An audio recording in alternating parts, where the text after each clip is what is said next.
coming up tonight on the news at 6. We want the what and the how to drive the when as opposed to the when driving the what and the how. How the Helena School District is putting data to work in COVID-19 planning. Plus, the second in command is retiring from the Lewis and Clark County Sheriff's Office. What's next for Undersheriff Jason Grimace? From Montana's news leader, this is MTN News at 6. Good evening, everyone, and welcome to the news at 6. I'm Andy Curtis. And I'm Marian Davidson. Thanks for joining us this evening.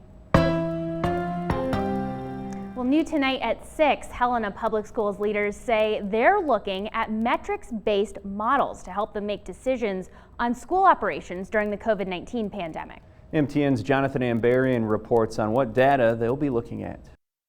Helena Public Schools Superintendent Tyler Ream says before leaders make any decision on phasing up or phasing down, they want to make sure they have objective information to base those decisions on.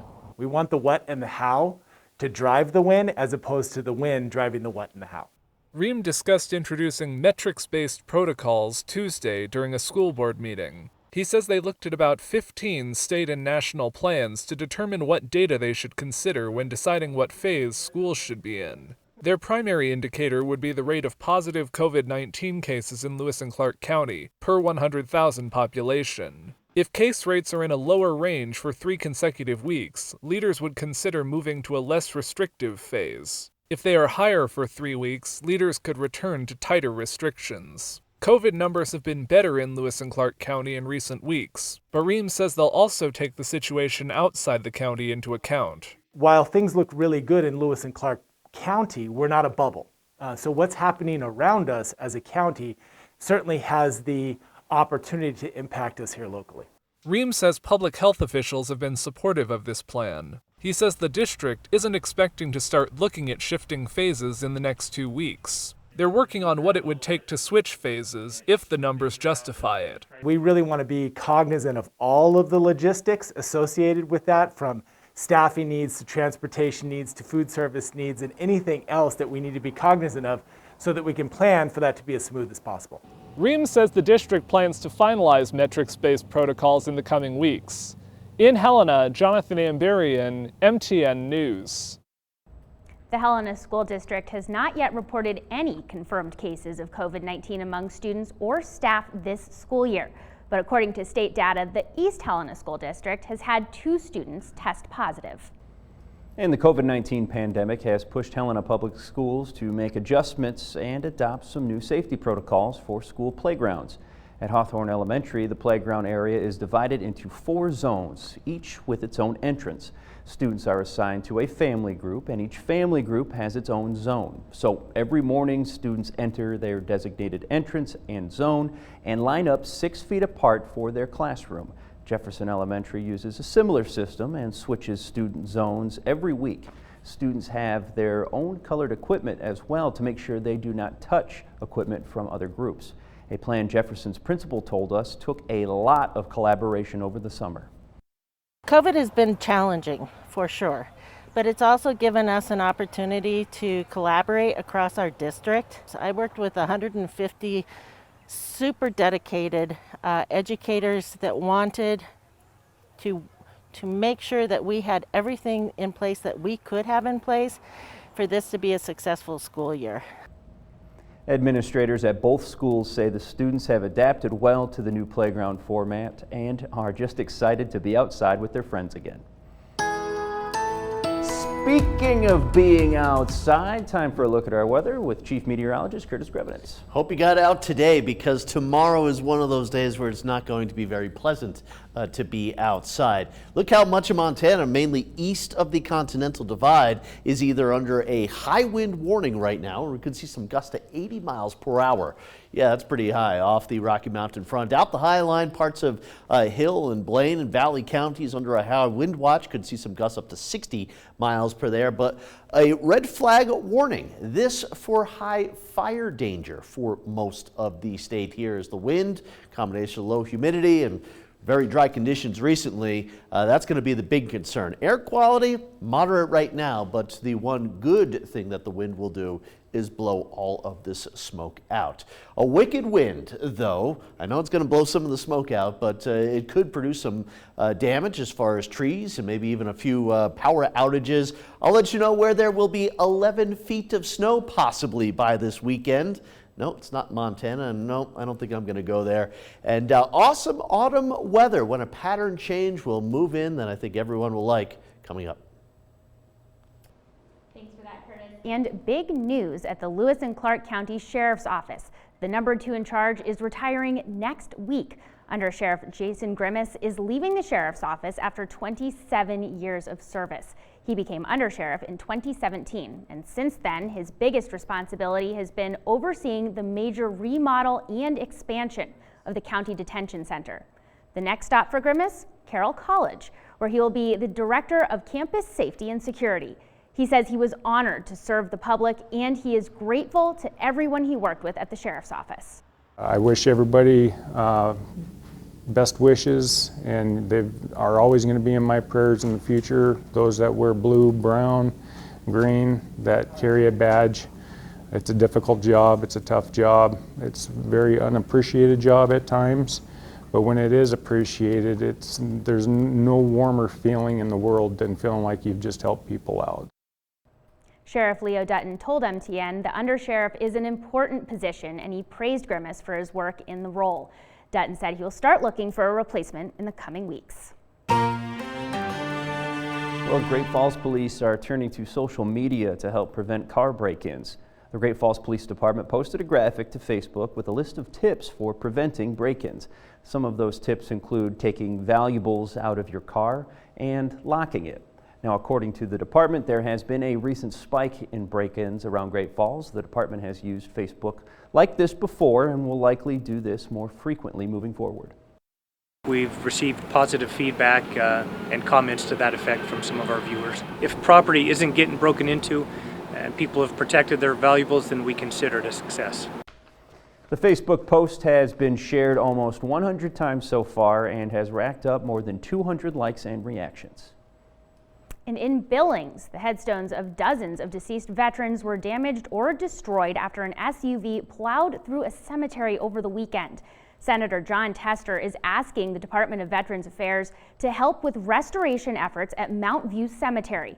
Multiple marble memorials were damaged, some of the headstones nearly a century old. Mount View officials say it could be challenging to find all the correct information when replacing them. Police found the vehicle in question but have not reported any arrest for the crime. And still ahead on the news at 6, what the latest Montana Supreme Court ruling on solar power means for developers and the Public Service Commission. Hi, my name's Eric. I'm the news director at KTVH, and this is Madeline. We've been reading to Madeline every night since she was 6 months old. She's been choosing her own books since she was old enough to grab them and bring them to us. It's one of the ways we've passed down the importance of literacy and reading in our family. This year we also donated to the Scripps Howard Foundation Give a Child a Book campaign and would encourage you to do the same. To find out how a donation benefits kids and schools in your own community, log on to ktvh.com. From Montana's news leader, you're watching MTN News at 6. Welcome back to the news at 6. The Montana Supreme Court issued another ruling in favor of solar-powered developers and against the State Public Service Commission. This time it affects a proposed solar power project just north of Billings. In a unanimous ruling, the High Court said the PSC did not follow state and federal law when it set contract terms for a proposed 80-megawatt solar power plant by Montana Sun. The ruling upholds a lower court order from 2019, which said Montana Sun should get a fair contract to sell solar power to Northwestern Energy. Montana Sun said contract terms set by the PSC not only violated state and federal law on renewable power projects, but also made it financially impossible for the project to go forward. Northwestern and the PSC had appealed the lower court ruling to the state Supreme Court. The High Court says Montana Sun should get the contract terms spelled out by the state district court's decision. Northwestern and the PSC had argued that rates set by the court would unduly increase costs for Northwestern Electric customers. And the latest data from the U.S. Census Bureau shows Montana ranks second to last in the nation in responses. As of today, 91% of Montana households had responded to the survey. Only Alabama had a lower response rate. Now, if you haven't been counted, officials urge you to do so before September 30th. Census data is used to help determine things like federal funding for education, social safety nets, and highway and infrastructure plannings, well as appointments and redistricting of legislative districts. And we might have just started fall, but Walmart is already thinking about the holiday season. The retail giant announced plans to hire more than 20,000 seasonal workers. The workers will not work in stores. Instead, they will be in e-commerce fulfillment centers across the country. Walmart also promises an all-new Black Friday experience with deals throughout the entire season rather than just a couple of days. Walmart usually kicks off Black Friday with in-store deals on Thanksgiving, but this year, all of its locations will be closed. Now let's head over to Chief Meteorologist Curtis Grevenitz with what's coming up in weather. Oh, well, something's going on out there in the Pacific. An atmospheric river is headed our way. The jet stream pretty much extending all the way across the Pacific, and it's pointed right at the Pacific Northwest and Montana. I'll have more in the forecast right after this. Weather starts now with Chief Meteorologist Curtis Grevenitz.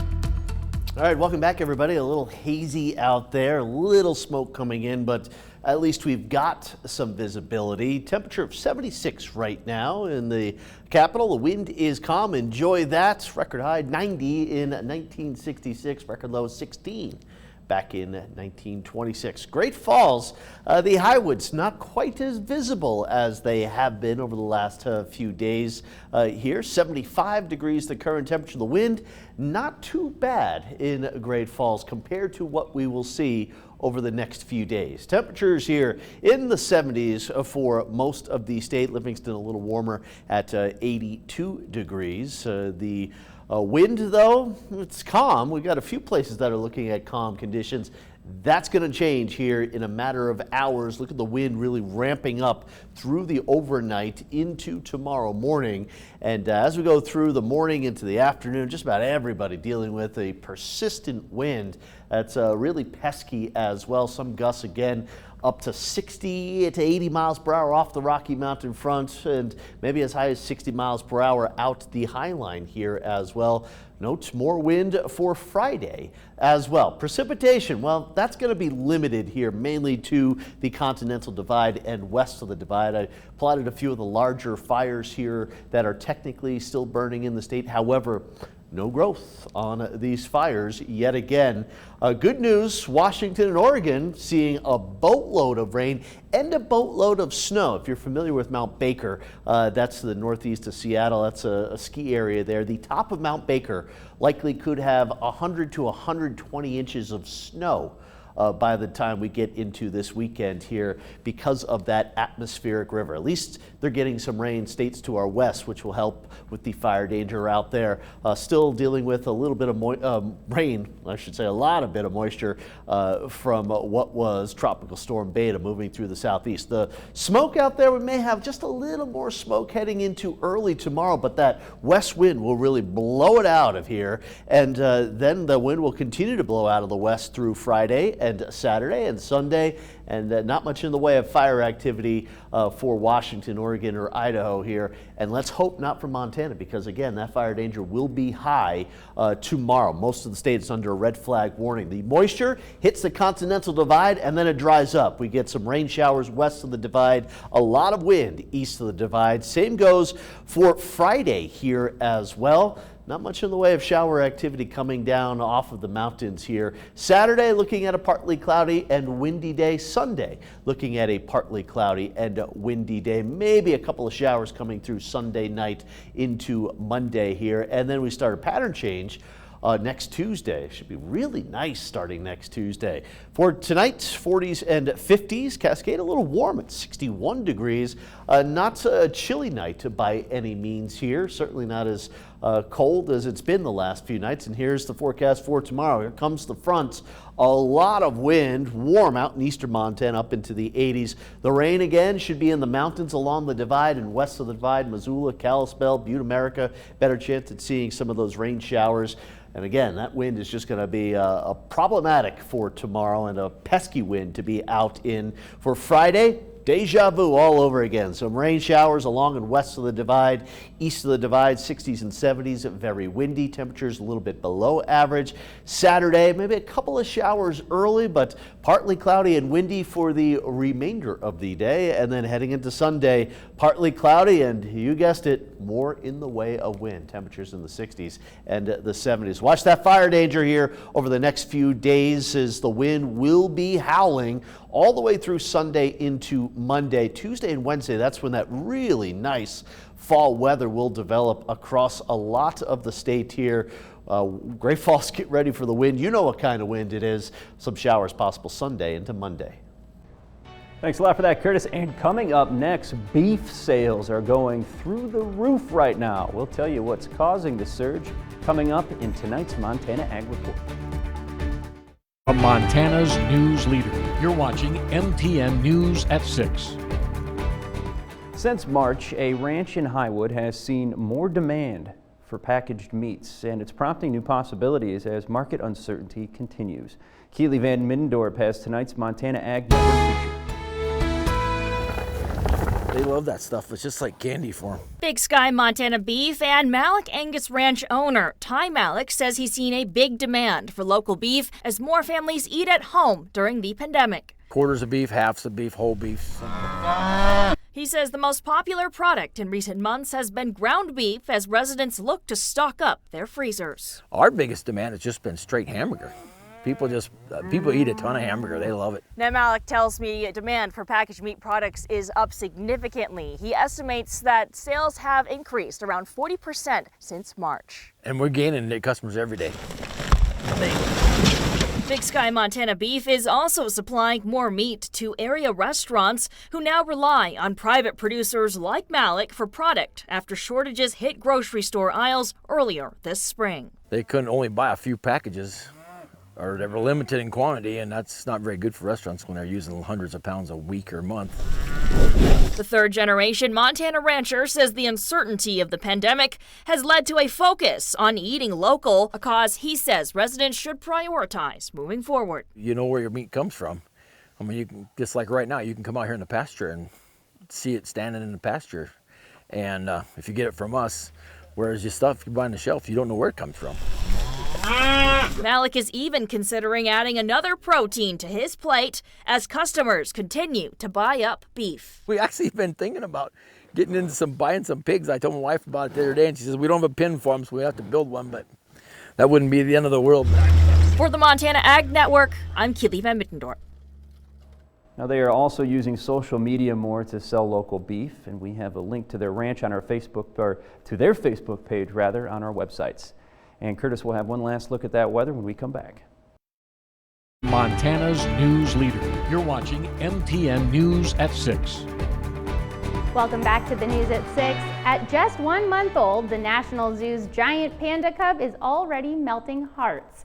The cub was just looked over by a vet and was weighed and measured and inspected to make sure it is growing into a healthy panda.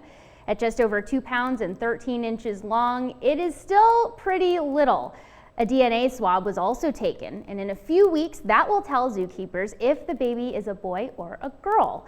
The noisy little cub did not really like its examination very much, but don't worry, because just a few minutes later, it was reunited with its mom.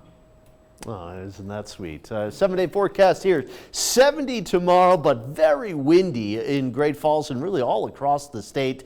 Very dry east of the divide. Maybe a couple of showers later Sunday into Monday. For Helena, could see a couple of isolated mountain showers tomorrow and Friday. All right, well, that does it for the news at 6. Thanks for watching. We'll see you back here tonight at 10.